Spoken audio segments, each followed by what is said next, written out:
Hello everyone, I'm Laura and welcome to today's video. Today we are going to be looking at phrases that you can use when you want to ask somebody to repeat something that they've said.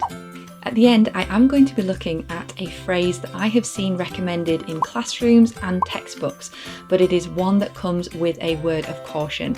This is not one to get wrong. If you're new here, we upload a new English language learning video every week. So if that's something that you think you might find useful, please consider subscribing and don't forget to ring the bell so that you know when we upload a new video. Let's learn English together!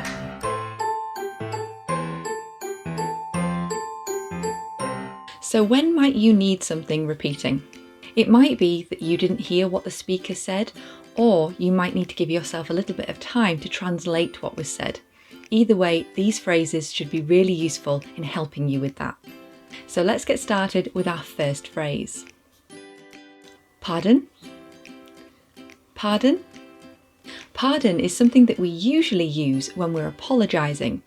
Here, what we're saying to our listener is, "Sorry, I didn't hear that. Could you repeat it?" But rather than saying all of that, I can simply say, "Pardon?"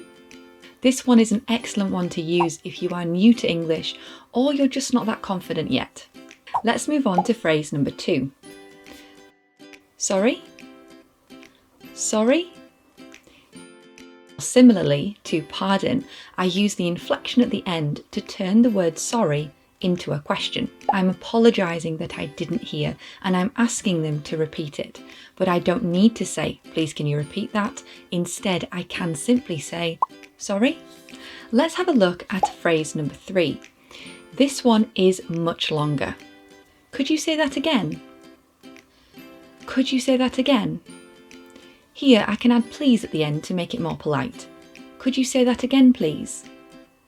Or alternatively, I could say, "Could you repeat that? Could you repeat that, please?"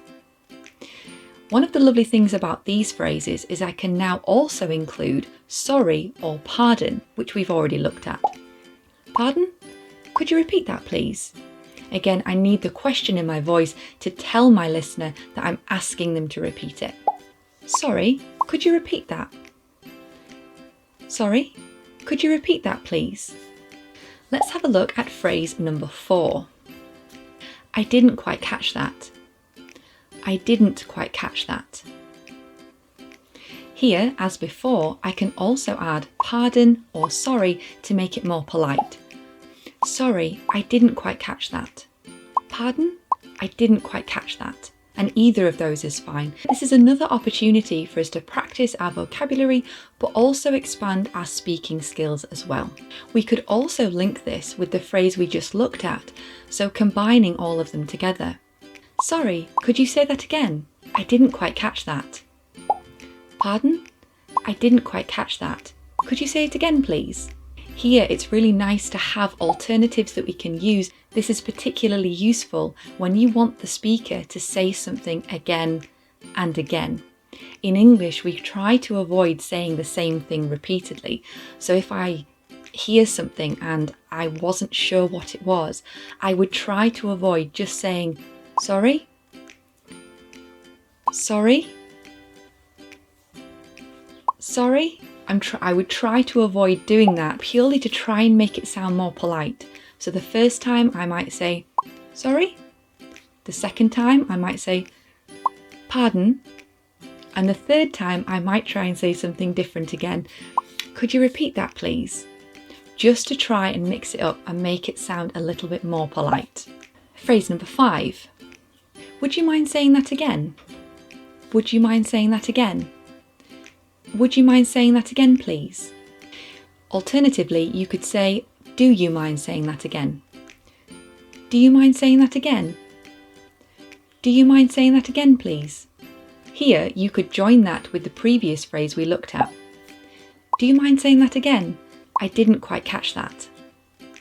Or, "Sorry, I didn't quite catch that. Would you mind saying that again?" Moving on to our final phrase of today. This one I have seen recommended many times, and it is a really nice one to have ready to use. However, it does come with a word of caution. Be careful using this one, particularly with your tone. Let's listen to it first and I'll explain where the issues could arise. I beg your pardon? I beg your pardon? Now usually we would use this when we are apologising. I beg your pardon. The inflection turns it into a question. And just as we used pardon before, here we can use it to apologise and say, without saying, I'm sorry I didn't hear you. I beg your pardon? I beg your pardon? The tone of voice used with this one is incredibly important. So long as it sounds like you are asking a question, I beg your pardon? This is going to be absolutely fine and there'll be no reason to worry. However, if your tone of voice doesn't sound like that and it sounds more like this, I beg your pardon, I beg your pardon, much flatter in tone, you're suggesting to the person that they've been rude. Should you ever hear somebody using this tone, please don't repeat what you've said, they don't want you to. If you have any questions about anything that we've covered here today, pop a comment in the comment section and we'll get back to you as soon as possible. We really hope you found these suggestions useful. If you enjoyed this video, please give it a thumbs up, and if you would like to see more videos from us, click the subscribe button. Until next time, bye bye!